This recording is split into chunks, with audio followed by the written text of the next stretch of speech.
ଏହି ରାଶିର ଭାଗ୍ୟ। ଆସନ୍ତୁ ସେହି ରାଶି ବିଷୟରେ କିଛି ଆମେ ଆଲୋଚନା କରିବା।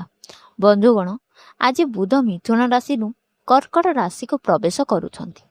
ଜ୍ୟୋତିଷ ଶାସ୍ତ୍ରରେ ବୁଧଙ୍କୁ ବୁଦ୍ଧି, ଯୋଗାଯୋଗ, ଶିକ୍ଷା, ବ୍ୟବସାୟ, ଧନ ଏବଂ ଚିତ୍ତାଶକ୍ତିର ମୁଖ୍ୟକର୍ତ୍ତା ଭାବରେ ବିବେଚନା କରାଯାଏ।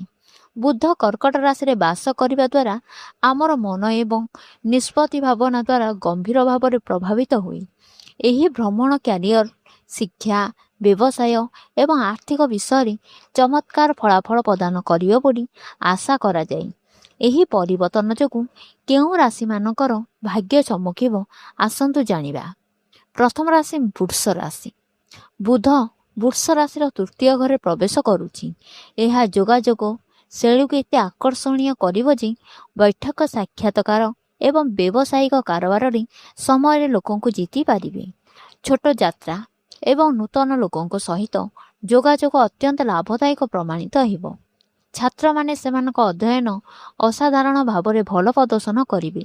ସହକର୍ମୀମାନେ କର୍ମକ୍ଷେତ୍ରରେ ଆପଣଙ୍କ ଅଭିନବ ଚିନ୍ତାଧାରାକୁ ପ୍ରଶଂସା କରିବେ। ଭାଇ ଭଉଣୀ ଏବଂ ପଡ଼ୋଶୀଙ୍କ ସହିତ ଆପଣଙ୍କ ସମ୍ପର୍କ ଆହୁରି ସୌଭାଗ୍ୟପୂର୍ଣ୍ଣ ହୋଇ ଦୃଢ଼ ହୋଇଯିବ। କର୍କଟ ରାଶି। ବୁଧ କର୍କଟ ରାଶିରେ ପ୍ରବେଶ କରୁଛନ୍ତି। ଏହି ପରିବର୍ତ୍ତନ ଆପଣଙ୍କ ଆତ୍ମବିଶ୍ୱାସକୁ ନୂତନ ଉଚ୍ଚତାକୁ ବୃଦ୍ଧି କରିବ ଏବଂ ଆପଣଙ୍କ ନିଷ୍ପତ୍ତି ନେବାରେ ସକ୍ଷମତାକୁ ମଜବୁତ କରିବ।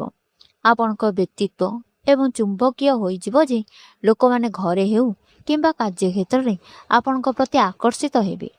ନୂତନ ଲୋକଙ୍କ ସହିତ ଯୋଗାଯୋଗ କରିବା ଦ୍ୱାରା କ୍ୟାରିୟରରେ ଉନ୍ନତି ପାଇଁ ନୂତନ ରାସ୍ତା ଖୋଲିଯିବ। ଏହା ନୂତନ ଉଦ୍ୟମ ଆରମ୍ଭ କରିବା ପାଇଁ ଏକ ନୂତନ ସମୟ ହେବ, ଯାହା ସମାଜରେ ଆପଣଙ୍କ ପ୍ରଚେଷ୍ଟା ଏବଂ ସମାନ ବୃଦ୍ଧି କରିବ। କନ୍ୟା ରାଶି। ବୁଧ କନ୍ୟା ରାଶିର ଏକାଦଶ ଘରେ ଭ୍ରମଣ କରୁଛନ୍ତି। ଏହି ସ୍ଥିତି ଆର୍ଥିକ ଲାଭ ଆଣିବ, ଆପଣଙ୍କୁ ନୂତନ ସମ୍ପର୍କ ସ୍ଥାପନ କରିବାରେ ସାହାଯ୍ୟ କରିବ ଏବଂ ଦୀର୍ଘକାଳୀନ ପ୍ରକଳ୍ପ କାର୍ଯ୍ୟ ପୂର୍ଣ୍ଣ ସମର୍ଥନ ପ୍ରକାଶ ପାଇବ। ବନ୍ଧୁ, ପରାମର୍ଶଦାତା ଏବଂ ସମାଜର ପ୍ରଭାବଶାଳୀ ବ୍ୟକ୍ତିମାନେ ଆପଣଙ୍କ କ୍ୟାରିୟର ଲକ୍ଷ୍ୟ ହାସଲ କରିବାରେ ଆପଣଙ୍କୁ ପୂର୍ଣ୍ଣ ସମର୍ଥନ କରିବେ। ଏକ ଦଳର ଅଂଶ ଭାବରେ କାମ କରିବା ଏବଂ ବ୍ୟବସାୟିକ ସହଭାଗିତାରେ ସାମିଲ ହେବା ଚମତ୍କାର ଫଳ ପ୍ରଦାନ କରିବ।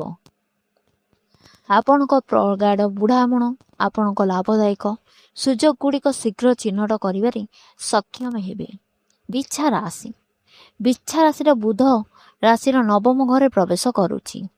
ଏହି ଭ୍ରମଣ ଉଚ୍ଚଶିକ୍ଷା ହାସଲ କରିବା, ଦୂର ଦୂରାନ୍ତର ଯାତ୍ରା କରିବା ଏବଂ ଆପଣଙ୍କ କ୍ୟାରିୟରକୁ ନୂତନ ଉଚ୍ଚତାକୁ ନେବା ପାଇଁ ଅତ୍ୟନ୍ତ ଶୁଭ।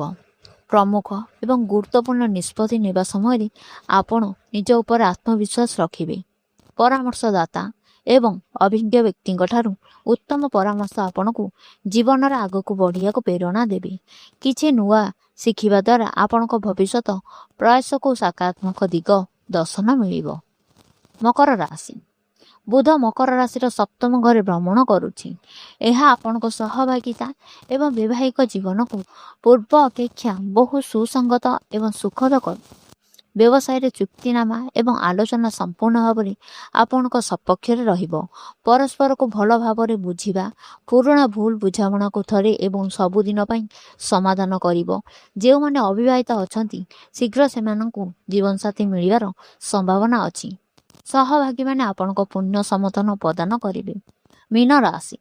ବୁଧ ମୀନ ରାଶିର ପଞ୍ଚମ ଘରେ ଭ୍ରମଣ କରୁଛି। ଏହି ସମୟ କଳା, ଶିକ୍ଷା, ପ୍ରେମ, ସମ୍ପର୍କ ଏବଂ ସନ୍ତାନ ସମ୍ବନ୍ଧୀୟ ବିଷୟଗୁଡ଼ିକ ପାଇଁ ଏକ ବରଦାନ ଠାରୁ କମ୍ ନୁହେଁ। ଲେଖକ, କଳାକାର, ଶିକ୍ଷକ ଏବଂ ବିଷୟବସ୍ତୁ ସୃଷ୍ଟିକାରୀମାନେ ସେମାନଙ୍କ କାମ ପାଇଁ ସମାଜରେ ବିଶେଷ ଉପକୃତ ଏବଂ ସମ୍ମାନ ପାଇବେ। ସମସ୍ତେ ଆପଣଙ୍କ ଅଭିନବ ଚିନ୍ତାଧାରାକୁ ପ୍ରଶଂସା କରିବେ। ପ୍ରେମିକ ସାଥୀଙ୍କ ମଧ୍ୟରେ ପାରସ୍ପରିକ ପ୍ରେମ ଏବଂ ବିଶ୍ୱାସ ଆହୁରି ଗଭୀର ହେବ। ବନ୍ଧୁଗଣ, ଏହା ଥିଲା 6ଟି ରାଶିର ଭାଗ୍ୟ ବିଷୟରେ। ଆପଣଙ୍କର କେଉଁ ରାଶି ତାହା ଆମକୁ କମେଣ୍ଟରେ ଜଣାନ୍ତୁ। ଭିଡ଼ିଓଟି ଭଲ ଲାଗିଲେ ତାହା ଭିଡ଼ିଓକୁ ଲାଇକ୍, ସବସ୍କ୍ରାଇବ୍, ସେୟାର କରିଦିଅନ୍ତୁ। ଜୟ ଜଗନ୍ନାଥ।